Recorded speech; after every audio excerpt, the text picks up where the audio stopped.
Sekarang pemasaran secara langsung sudah difasilitasi oleh marketplace online yang ada di handphone teman-teman semua. Nah, kayak misalnya teman-teman buka aplikasi Lazada, teman-teman buka aplikasi Tokopedia yang kayak gitu-gitu. Nah, di situ seolah-olah kan kerasa ya teman-teman itu sedang. Halo teman-teman, balik lagi sama saya Rati Afandi, dosen Ilmu Komunikasi Universitas Pasundan Bandung. Selamat datang kembali di channel saya, di mana teman-teman akan lebih tahu, lebih paham, dan lebih ngerti tentang segala sesuatu yang berhubungan dengan ilmu komunikasi, tentu saja dengan cara yang menyenangkan, dan pastinya akan bikin teman-teman semua auto ngerti. Nah teman-teman, video-video yang saya buat ini semata-mata bukan hanya untuk orang-orang yang belajar ilmu komunikasi aja, tapi untuk seluruh umat manusia di muka bumi ini. Kenapa? Karena selama kita hidup, kita nggak bisa lepas dari yang namanya komunikasi. Nah teman-teman, di sini saya masih mau ngebahas yang namanya marketing komunikasi yang udah dibahas di part 1. Nah ini nih lanjutannya, simak ya. Kita masuk ke identifikasi dari komunikasi pemasaran. Yang pertama adalah mengidentifikasi pasar dan kebutuhan konsumen atau persepsi konsumen. Kita harus nih ya, kalau kita menjadi seller atau penjual, kita mesti pintar-pintar mengidentifikasikan pasar dan kebutuhan konsumen. Persepsi konsumen seperti apa? Artinya kita memang harus mempelajari konsumen kita siapa, usianya berapa, senangnya apa, persepsinya apa, preferensinya seperti apa. Artinya di sini kita memang harus mempelajari siapa konsumen kita. Kalau konsumen kita anak muda, kalau konsumen kita orang dewasa, orang tua, ya kita memang harus menggali apa yang mereka sukai. Nah kemudian poin yang kedua, mengoperasionalisasikan gambar atau persepsi tujuan target group. Dalam hal ini target kita siapa, kelompok konsumen kita siapa.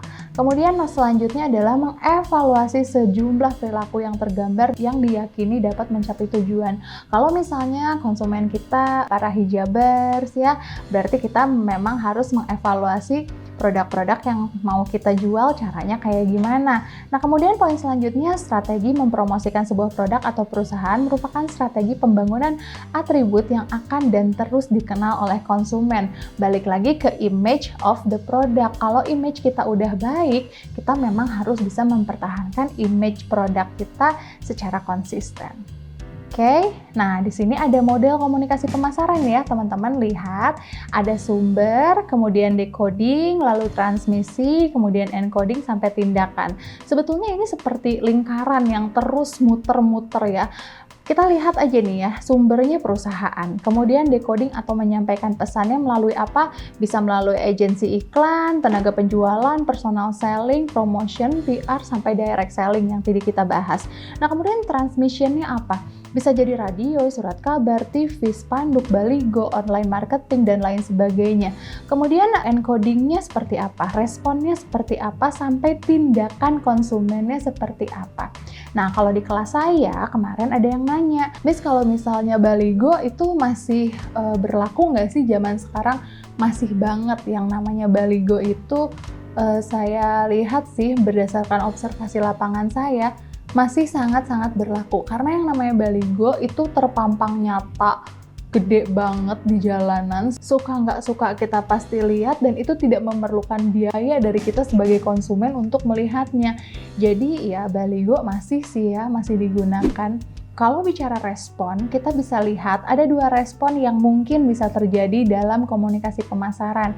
Respon yang pertama adalah positif tentu saja, dan respon yang kedua adalah respon negatif. Respon positif dalam hal ini adalah respon yang tentu saja kita harapkan dari pengirim pesan atau sumber diterima secara positif, mempengaruhi perilaku konsumen secara positif, dan tentu saja konsumen akan melakukan tindakan transaksi pembelian terhadap produk yang ditawarkan. Tentu saja ini merupakan respon yang sangat dinantikan oleh seller. Namun ada respon yang kedua, yakni respon negatif atau respon sebaliknya dari respon positif, di mana hal ini tentu saja sangat tidak diharapkan oleh sumber atau seller. Konsumen tidak melakukan pembelian terhadap produk yang ditawarkan oleh sumber atau perusahaan. Langsung menolak bisa saja, menolak pun bisa secara halus atau secara directly, kayak misalnya langsung ya. Kayak kalau misalnya teman-teman lagi di jalan, terus udah gitu ada kakak-kakak sales promotion yang langsung nyamperin, Kak mau nyoba dulu minumannya, terus kita langsung atau enggak pura-pura nggak dengar, pura-pura nggak lihat, langsung putar balik dan lain sebagainya. Tentu saja itu respon yang sangat tidak diharapkan. Ada pula respon yang memberikan harapan palsu di mana mencoba tapi tidak membeli ya, atau memang langsung membeli biar cepet katanya. Ya, macam-macam lah alasannya. Oke, nah sekarang kita bicara mengenai model komunikasi menurut Kotler. Yang pertama, mengidentifikasi audiens, menentukan tujuan komunikasi, lalu merancang isi pesan, memilih saluran komunikasi, menentukan anggaran, membuat keputusan atas bauran pemasaran, mengukur hasil promosi, sampai mengelola dan mengkoordinasi proses komunikasi pemasaran. Kita bahas satu persatu ya. Yang pertama adalah mengidentifikasikan audiensnya. Audiens kita siapa? Audiens kita jenis kelaminnya apa? Perempuan, laki-laki, atau perempuan laki-laki. Maksudnya atau perempuan laki-laki dalam hal ini sekarang itu udah ada ya di Indonesia di mana gendernya itu mereka tidak memilih menjadi perempuan atau menjadi laki-laki, tapi mereka adalah manusia saja, suka-suka mau jadi perempuan atau menjadi laki-laki. Tapi nanti itu kita mungkin bisa bahas di pembahasan mengenai gender ya. Nah, seperti misalnya di Indonesia nih ya, audiensnya itu kebanyakan orang muslim. Audiensnya itu sekarang orang muslimnya itu perempuannya banyak yang pakai jilbab. Makanya audiens di Indonesia itu pada akhirnya diidentifikasi sebagai audiens yang mayoritas agama Islam. Nah, dengan audiens yang mayoritas muslim dan mayoritas berhijab, tentu saja hal ini membuat para produsen harus menentukan cara promosi yang tepat. Gimana nih cara promosi yang tepat? Ya pakailah model-model iklan yang pada pakai jilbab ya, pakailah tagline-tagline agama, tapi bukan berarti ngejual agama juga ya. Nah, kemudian yang kedua, menentukan tujuan komunikasi. Kita ini mau ngapain? Only to inform, to persuade, atau apa gitu.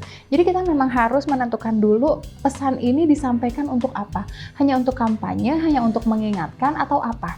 Ya, nah poin yang selanjutnya adalah merancang isi pesan. Setelah kita tahu audiensnya siapa, setelah kita tahu tujuan komunikasinya apa, pesan tersebut bisa kita rancang. Mau seperti apa pesannya? Apakah mau berbentuk lagu? Apakah mau berbentuk pantun? Apakah mau berbentuk tulisan? Atau mau seperti apa? Nah, tentu saja hal ini akan terbentuk ketika kita sudah tahu audiens kita siapa. Nah, selanjutnya poin keempat adalah memilih saluran komunikasi. Saluran komunikasi yang tepat tentu saja akan bisa menyampaikan pesan juga secara tepat. Kayak misalnya gini, pesan yang kita rancang tuh udah bagus banget, tapi saluran komunikasinya nggak tepat. Pada akhirnya, karena salurannya tidak tepat, si pesan itu tidak bisa sampai, tidak bisa tepat sasaran. Ke siapa kita mau menyampaikan pesan? Karena salurannya nggak pas. Misalnya dalam hal ini target audiens kita adalah orang-orang yang jarang menonton TV, tapi kita ngiklannya di TV, ya iyalah nggak akan laku gitu loh, karena ya siapa yang nonton. Tapi kalau misalnya target audiens kita memang orang-orang yang sedang menonton televisi, yang masih menonton televisi. Kenapa saya bilang masih menonton televisi? Karena zaman sekarang ini udah banyak orang yang jarang banget nyalain TV. Karena udah banyak orang yang TV-nya nyala itu yang dinyalain bukan program dari antena gitu ya, tapi dari program yang lainnya. Nah, kayak misalnya gini, saluran komunikasi yang tepat kita menggunakan sosial media Instagram. Ya kita pakailah artis-artis Instagram ya, kayak Mbak Rahel V-nya, Mbak Anya Geraldine, Kakak Dr. Tirta, Kakak biar kelihatan muda gue. Oke, lanjut ya. Kita masuk ke menentukan anggaran promosi. Nah, ini dia nih, ujung-ujungnya duit lagi, karena memang yang namanya integrated marketing communication di sini bicara mengenai penggunaan iklan sebagai sarana promosi. Jadi kayak misalnya kita sudah tahu audiensnya siapa, tujuan komunikasinya apa, perancangan isi pesan seperti apa, dan pada akhirnya saluran komunikasinya mau memilih media apa, di situ akan keluar angka-angka yang harus dibayar oleh produsen tentu saja, atau siapa yang mau ngiklan gitu. Nah, kayak misalnya ada beberapa selebgram ya yang udah top 10 di Indonesia. satu kali posting itu bisa sampai 50 juta, men, gila mahal banget ya. Tapi kata orang-orang yang sudah bayar 50 juta itu dan dia keluar uang segitu, mereka bilang bahwa 50 juta itu ternyata sangat worth it untuk barang-barang yang dipromosikan oleh selebgram. Kenapa? Karena timbal baliknya atau feedback dari konsumennya itu jauh-jauh lebih besar lagi dari angka 50 juta itu. Believe it or not, you can try it. Selanjutnya, poin yang keenam adalah membuat keputusan atas bauran pemasaran. Setelah kita tahu anggaran promosi kita berapa, pada akhirnya kita harus bisa menentukan atau membuat keputusan kita mau buat iklan seperti itu atau tidak, kita mau menggunakan media seperti itu atau tidak. Dan setelah iklan itu launching atau sudah tayang ya, di situ kita bisa melihat hasil promosi tersebut. Kita bisa melihat bahwa promosi itu berhasil atau tidak ya. Dan yang poin terakhir adalah mengelola dan mengkoordinasi proses komunikasi pemasaran. Tentu saja setelah kita mengobservasi, menentukan dan mempraktekkan iklan tersebut, kita akan melihat hasilnya. Di situ kita akan bisa membuat koordinasi mengenai proses komunikasi pemasaran yang sudah kita buat. Oke, nah kita masuk ke tujuan komunikasi pemasaran menurut Kennedy and Sumanagara tahun 2006. Yang pertama adalah knowledge change, yang kedua adalah attitude change, yang ketiga behavior, sampai ke social change. Nah, poin-poin ini akan saya bahas satu persatu ya. Ya, yang pertama adalah perubahan pengetahuan atau knowledge change. Tentu saja dengan memberikan informasi melalui iklan tentang produk yang kita jual akan merubah pengetahuan orang. Yang asalnya tidak tahu menjadi tahu, yang asalnya tidak mengerti menjadi mengerti. Dan kemudian poin yang kedua adalah attitude change atau perubahan sikap. Setelah individu mengetahui informasi mengenai produk yang kita jual, tentu saja harapan bersama adalah perubahan sikap dari individu tersebut. Seperti apa sih perubahan sikapnya? Mereka jadi memiliki niat untuk membeli. Sampai poin yang selanjutnya adalah behavior change atau perubahan perilaku. Pada akhirnya membeli, nah itulah perubahan perilaku. Kan kalau yang tadi mulai dari tidak tahu menjadi tahu, mulai dari tidak memiliki niat untuk membeli menjadi ada niatan untuk membeli, sampai pada akhirnya mereka mau atau tergerak untuk membeli. Dan poin yang terakhir adalah social change, di mana produk tersebut sudah nempel di kehidupan manusia dan tidak bisa lepas dari produk tersebut. Kayak misalnya orang udah biasa nih pakai pelembab A, mau pakai pelembab B tuh nggak bisa, dan itu sudah menjadi repeated buying setiap habisnya. Atau enggak seperti misalnya kebutuhan primer setiap habisnya produk tersebut. Kayak misalnya nggak hanya kosmetik nih ya, contoh lainnya tuh deterjen misalnya ya. Orang tuh nggak bisa lepas dari deterjen, orang tuh nggak bisa lepas dari karbol, orang tuh nggak bisa lepas dari pembersih lantai. Sekarang ada lagi nih produk yang merubah kehidupan kita. Kita nggak lepas dari yang namanya masker, setiap udah 4 jam sekali harus kita buang dan kita ganti dengan yang baru. Kebayang nggak sih ya? Mudah-mudahan teman-teman kebayang nih dari perubahan-perubahan yang terjadi melalui komunikasi pemasaran. Nah, poin yang selanjutnya kita akan bicara mengenai fungsi komunikasi pemasaran. Nah, dalam hal ini konsumen dapat diberitahu atau ditunjuk bagaimana dan kenapa atau reasoning sebuah produk digunakan oleh orang seperti apa, bagaimana, dan kapan produk tersebut digunakan. Hal ini kurang lebih seperti definisi komunikasi itu sendiri, seperti yang kita pernah bahas sebelumnya, who say what, in which channel, with what effect. Ya, nah dalam hal ini hanya kita tambahkan dengan diksi pemasaran. Kebayang nggak sama teman-teman kayak misalnya kenapa sebuah produk digunakan oleh orang seperti apa dan bagaimana juga kapan produk tersebut digunakan. Nah, poin yang selanjutnya, konsumen dapat belajar tentang siapa yang membuat produk dan apa yang dipertahankan oleh produk dan merek itu. Nah, mengenai belajar tentang siapa yang membuat produk dan apa yang dipertahankan oleh perusahaan dan merek, hal ini berhubungan banget sama yang namanya the image of the product. Nah, mungkin di sini teman-teman banyak banget yang setia sama produk A, ya. setia banget, nggak bisa kalau nggak pakai produk itu. Walaupun banyak perusahaan lain yang menawarkan produk serupa, namun mereknya tentu saja berbeda. Tapi di sini tentu saja ada teman-teman yang aku nggak bisa nih, contoh aja nih ya, aku nggak bisa kalau nggak minum air mineral selain merek A, aku nggak bisa minum air mineral selain merek B. Terus udah gitu ada banyak banget beragam minuman kemasan yang berupa teh manis. Tapi kenapa sih produk A doang yang laku? Kenapa sih produk B doang yang laku?